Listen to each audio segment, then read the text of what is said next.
I think that we're seeing a shift in the club business. I think that you're going to continually see change is inevitable, and the clubs that want to stay the same and do not want to change and have no foresight to understanding what those needs might be in the future, those clubs are going to be struggling. There are changes that are coming at us that I think that we have no understanding what those changes are going to represent to our clubs and to our communities. And I think when you take a look at in our club here at the Hounders Club, and as an example, we're seeing a shift with the age demographics.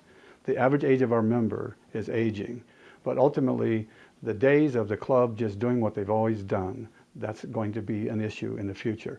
The younger members are having different demands, and they're anticipating that the club is going to cater to those demands, but yet you've got to be able to make change happen without distorting and taking away from the current programs that your club has.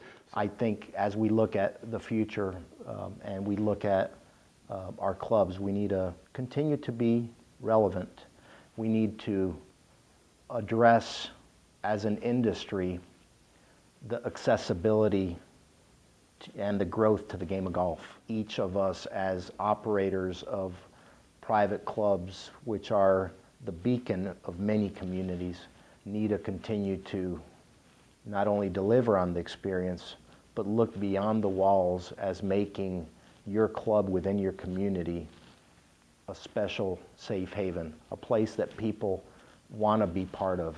The biggest obstacle that we're going to face in the club industry is really making sure that we're providing great value. And it all kind of goes back to how we are staffing, how we're recruiting, and how we are helping young leaders become successful.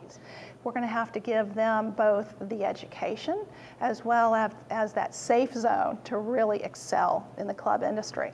Once we do that, I think the long-term prospects for this industry are just going to be phenomenal. You know, when I think about the challenges that the industry is facing today, and as we go forward the next 10 to 25 years, you know, relevance is the first word that comes to mind. Today, 3-to-1 members are joining in non-golf categories at my club. How does the club stay relevant? How does the club meet those needs without being offensive or without turning off the bread and butter members who have been in support of the club for such a long time?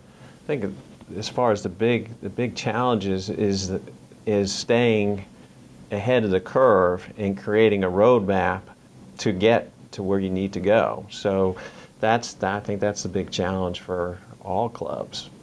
Managers need to continue to stay on the cutting edge. They need to continue to stay informed and be looking towards the future. They have to be relevant.